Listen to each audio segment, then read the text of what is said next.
नमस्कार दोस्तों। अब हम स्टार्ट करने वाले हैं अपना next chapter 9 application of trigonometry. Basically ये बिलोंग करेगा, आपको चैप्टर 8 को ही बिलोंग करेगा। जैसे चैप्टर 8 में हमने ट्रिग्नोमेट्री पढ़ा हुआ है उसी से ही रिलेटेड रहेगा। बस यहाँ पर हम बात करेंगे कुछ एंगल की।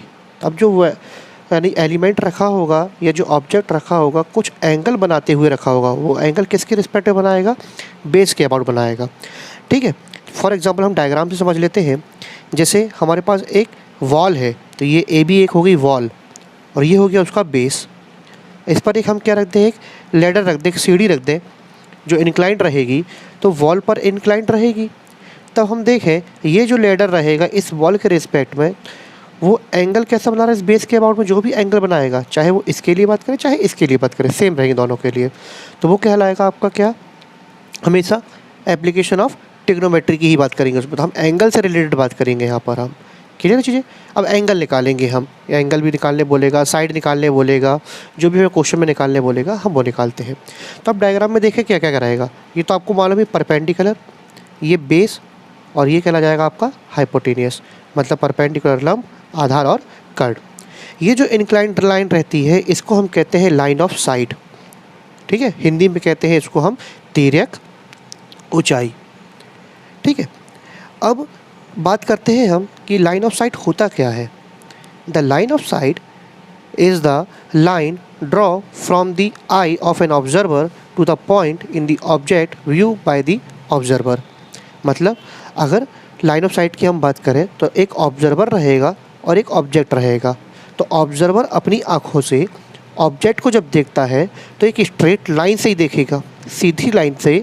जब वो ऑब्जेक्ट को देखता है ऑब्जर्वर, तो वो जो सीधी लाइन बनती है वो कहलाएगा उसका line of site. For example हम ये मान के चलते हैं यहाँ पे हमारा एक ऑब्जर्वर है और यहाँ पर कोई एलिमेंट रखा हुआ है। क्लियर चीज़ें।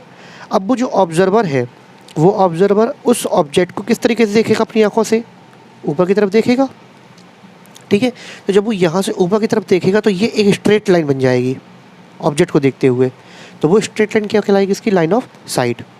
क्लियर चीज़ें। इसी प्रकार इसके लिए भी रहेगा सेम। तो ये लाइन ऑफ साइट हो गया। दूसरा रहता है हॉरिजॉन्टल लेवल, जिसको हम कहते हैं क्षैतिज। क्लियर है, चाहे इसके लिए बात करें चाहे इसके लिए बात करें, दोनों के लिए हॉरिजॉन्टल लेवल की बात करते हैं। तो हॉरिजॉन्टल लेवल में क्या होगा? जहाँ भी हमारा ऑब्जर्वर खड़ा होगा वो ऑब्जर्वर अपना सीधी रेखा पे जा देगा, स्ट्रेट लाइन में जिस डायरेक्शन में देखेगा वहाँ उसका बनेगा आपका हॉरिजॉन्टल लेवल। जैसे पर्सन यहाँ पे खड़ा हुआ है ऑब्जर्वर, अब वो ऑब्जर्वर यहाँ से अगर वो इस डायरेक्शन में देख रहा है, नीचे की तरफ इस डायरेक्शन में अगर देख रहा है, तब उस कंडीशन में क्या बनेगा? ये स्ट्रेट लाइन बनेगी एक। ठीक है, एक स्ट्रेट लाइन सीधे की तरह यहाँ जाएगी। जो इंक्लाइन जाएगी वो लाइन ऑफ साइट कहलाएगी, जो बिल्कुल इंक्लाइन कैसे जाएगी? हॉरिजॉन्टल जाएगी, तो वो कहलाएगा हॉरिजॉन्टल लेवल। ठीक है, दोनों डायग्राम में डिफरेंस ये रहेगा कि वो पर्सन बिलोंग करेगा कि वो है कहाँ। अगर वो पर्सन नीचे की तरफ है तो उसका हॉरिजॉन्टल लेवल नीचे की तरफ बनेगा।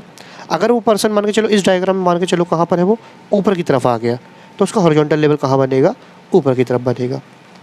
क्लियर चीज़ें। अभी यहाँ पे पर्सन क्या था? नीचे था और ऑब्जर्वर नीचे था। ऑब्जेक्ट कहाँ था? ऊपर। तो नीचे से कहाँ देख रहे थे? ऊपर की तरफ देख रहे थे। क्लियर चीज़ें। अब यहाँ पे ऑब्जर्वर कहाँ आ गया? ऊपर की तरफ। तो ऑब्जेक्ट कहाँ रखा होगा? नीचे की तरफ। तो यहाँ पे ऑब्जर्वर कहाँ देखेगा? नीचे की तरफ देखेगा। तो नीचे की तरफ देखेगा तो स्ट्रेट लाइन बनेगी। तो वो स्ट्रेट लाइन क्या कहला जाएगी? उसकी लाइन ऑफ साइट। हिंदी में कहते हैं तिर्यक ऊंचाई। इतनी चीज़ें क्लियर हो गई। चलिए, तो ये लाइन ऑफ साइट हो गया। अब इसके बाद हम बात करते हैं एंगल ऑफ एलिवेशन। तो ये जो डायग्राम है ये एंगल ऑफ एलिवेशन के लिए रहेगा और ये हो गया एंगल ऑफ डिप्रेशन के लिए। ठीक है, तो एंगल ऑफ एलिवेशन की बात करते हैं। तो एंगल ऑफ एलिवेशन हमेशा कहाँ बनता है? It is made always above the horizontal level. जहाँ भी हॉरिजॉन्टल लेवल बनेगा उसके ऊपर की तरफ हमेशा बनता है आपका एंगल ऑफ एलिवेशन। ठीक है, और किस किस के बीच में बनता है? It is the angle made between horizontal level and line of site. तो देखो लाइन ऑफ साइट ये है और एक हॉरिजॉन्टल लेवल ये है, तो इन दोनों के बीच में जो एंगल बनता है वही कहलाता है आपका एंगल ऑफ एलिवेशन। हिंदी में इसको हम कहते हैं उन्नयन कोण। क्या कहते हैं? उन्नयन कोण। ठीक है, angle of elevation.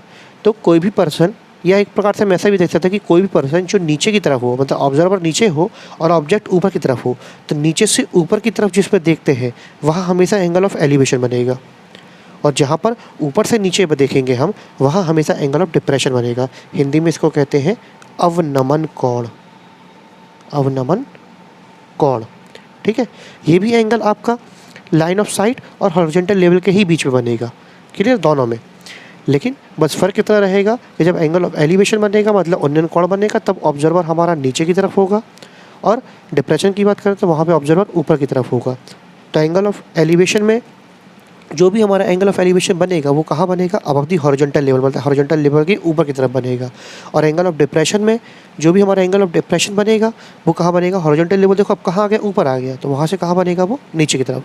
Horizontal level ऊपर इसलिए आ गया क्योंकि अब ऑब्जर्वर कहाँ है, ऊपर की तरफ, तो ये देखेगा कहाँ, स्ट्रेट लाइन इसकी सामने की तरफ जाएगी, तो ये बन गया उसका हॉरिजॉन्टल लेवल, क्लियर है चीज़ें।